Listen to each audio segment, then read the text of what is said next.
Hello, traders everywhere. Adam Hewison here, co-founder of MarketClub, with your midday market update for Friday, the 27th of April. Hard to believe this month is almost over, and we're closing up on a good note in most of the equity markets. So let's go to the charts. But before we do that, let's take a look at our daily exchange for Friday. The question is, did you make money today? Here's where members can correspond with other members, share ideas, share trading ideas. Yesterday we had over 50 comments coming in on this blog, and we've already got 19 so far today. So it's building very rapidly as members become more comfortable with posting their ideas and their comments. And there are no bad ideas. We're all here to help you improve your trading. So quite simply, you just click on here and you hear read the comments, reply to the comments, or start a new dialogue. So let's get started with the markets, and let's go to our portfolio manager. You can see right now. Let me just refresh this here. You can see that we've got the S&P 500 for the week is actually still with a plus 75 reading, which is good. Emerging trend to the upside. If you see where we're going to be looking at this market, the S&P 500, this is a weekly chart, and the highest close we've had on a weekly basis is right here, which is 1,408. And we're 1,402. So we're about 6 points away from closing for a weekly high, which would be very positive in my mind. But nonetheless, we still have our trade triangles. Weekly trade triangle still negative. This potentially could turn next week, so we'll pay close attention to that. But obviously the support that comes into the 1360 level is quite strong, because you've had two weeks, you've tested it, and you've bounced dramatically. So looking at the Dow is even more interesting in some respects, because you've got a plus 75 there. But the best close you've ever seen in the Dow this year is 13,232, and we're actually higher than that. So if we close up here today, this will be like a new high close, weekly closing for the Dow. So again, very positive in our mind. On the NASDAQ, pretty much the same is going on there. You've got a very bullish engulfing line. We've talked about that before, where the market basically engulfs the previous week's action. And you can see right here, this is totally engulfing this previous candle. That's a previous week. Now, next week, if we close up like this, or we close higher for the week, it confirms this candle here, indicating the prices should be going higher. So let's clear the screen and go to our next market. And the next market we're going to be looking at is one that's pretty interesting right now. It's silver. And you can see for the week, silver is actually lower for the week. But you see how we're getting this. This is a potentially doji, a firefly doji, which means it's going to potentially go higher from here. But right now we've got a mixed bag, minus 55, a trading range. Not much to talk about in this market at the moment. Looking at the gold market certainly has good support around the 1620 level. It's sort of got down there a couple of times, has bounced back. We're closing up for the week, which is a good thing. Minus 55 on the trade triangle score, and basically we're still seeing the monthly and the weekly down. So we need to see that reverse and see the market improve from here. As you see, we're flattening out a little bit on the weekly charts. On the daily charts, it's a little bit more constructive. So let's just take a look at that on the daily. You can see we just made the turn here on the daily. So we may see that on the weekly, but nonetheless, same score, a little bit overbought. Haven't made the turn yet, but let's watch. Don't want to get enthusiastic about gold until we see at least a intermediate term trade triangle, which would be the weekly, kick in so I can buy it for a short-term trade. So that's what I'm looking at right now. Excuse me. Copper's come roaring back. Really pretty amazing, considering it took out all of the support. It's come right back. Obviously, it's a big thing economically for growth. But let's take a look at some of the other markets we're looking at. And let's take a look at the Fibonacci, which is right here. And we've got right back to a Fibonacci number. So it'll be interesting to see how this market performs next week. And again, very important that we see this market continue to improve. We have the long-term weekly, monthly rather, in a positive mode. The weekly is in a negative mode. So sort of a trading range, but we're emerging into that trend on the upside. So again, the long-term monthly is the one to watch in my mind. Plus, you've just turned up on the MACD. So looking at the next market, this is crude oil. Crude oil continues to, we talked about this yesterday on our update, and I'll show you again today what we're looking at. So we're going to put the Fibonacci numbers in here. So we've got the Fibonacci retracement tool already there. So we just go from the highs to the lows. And you can see we hit perfectly in the 61.8% retracement zone. We've been going sideways for a while, and I think this is the important thing to look at in this market. I still think we're going to see this market improve because we've got our trade triangles, our monthly trade triangles are positive on the upside. Same with the daily, which helps.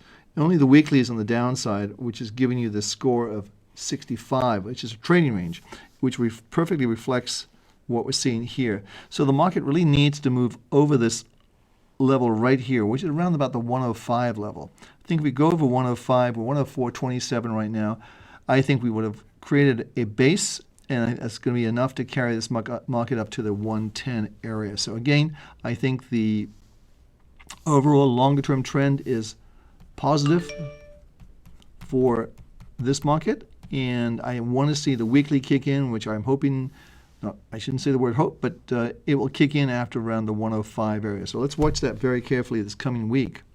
And this coming week, I'm actually going to be leaving on Tuesday for going down under to Australia and New Zealand. And so we'll have some updates for you, of course, and some other things there. But that's something to watch next week very, very carefully in my mind. So let's go to our next market. And that's the USO, which is the ETF. You can see how sporadic it's been here just lately. But the big number there is going to be this high right here. And that's the 39.89 level. So I would say if you want to play it safe, if it hits 40, then I think the market has made a turn. This will turn our weekly trade triangle into a positive mode. So again, if we look at this on a weekly basis, you can see how just tight this is all being. But each week we've sort of closed up higher than we've opened. So this is a bullish engulfing line. Again, it's engulfing the previous candle. If we close higher next week, but the big number to watch next week is going to be the 39.89 level. So that's definitely, I'm going to put that on the screen so you don't forget it. And it's 39.89, and that's on the ETF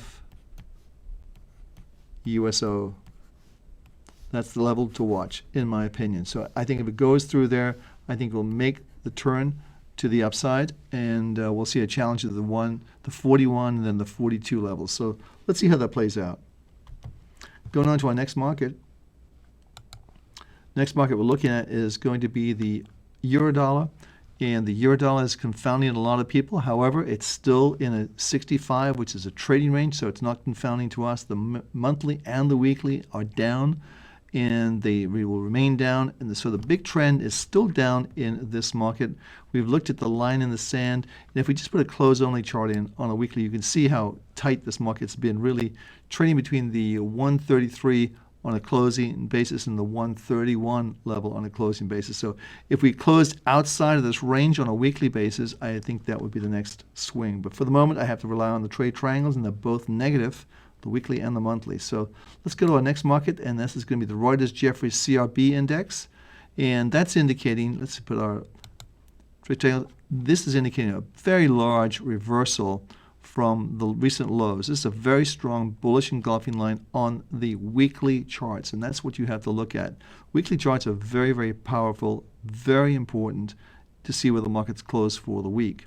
And so here you've had the down, down, down, down, down for several weeks. Now, the first time you've seen a reversal. So this has been the highest close we'll see in this market for the past 2 weeks. So let's see how that plays out. But the one thing you want to be looking at today, it's Friday, of course, looking at those highs on the Dow and also on the S&P 500. But you may want to also go to our Smart Scan. Remember this on a Friday. And use our 52-week rule, because we've got some markets that I'm sure that are making 52-week highs, and there they are, 395. So we've got some strong markets. So you can click here, and what it will do, you choose this one, and it shows 395. That's too many charts for me to go through. So I want to put some rules in there. So I want to see the last price is less than, well, let's say less than 50. I'll less than 50. And I want to say daily volume over 2 million shares.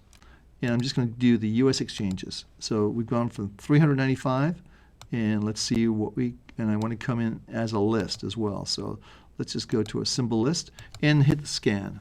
And what this will do, will show me the markets that are interesting in terms of volume-wise. And you can see there's a bunch of them. There's a lot of them there.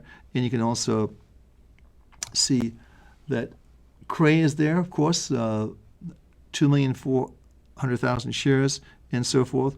And you can sort this by volume, of course. You just click on the volume here.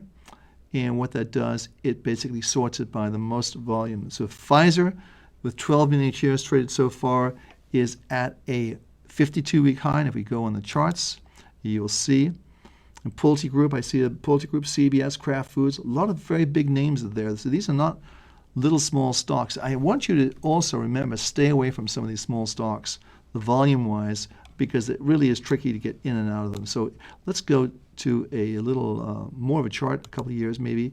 Yeah, this is looking very good. I mean, it's acting very, very well on a Friday. So again, take a look at our Smart Scan technology on a Friday, making new highs, nothing above here. I think it's pretty exciting. So I'm Adam Hewison from Market Club. And don't forget to post on our members blog. We want you to see what you're here thinking about, what markets you're looking at, and you'll be even since we've been doing the broadcast just a few minutes, we've picked up another two blog comments. So it's all happening with Market Club on the members blog on DailyXchange. That's what you want to look for, DailyXchange.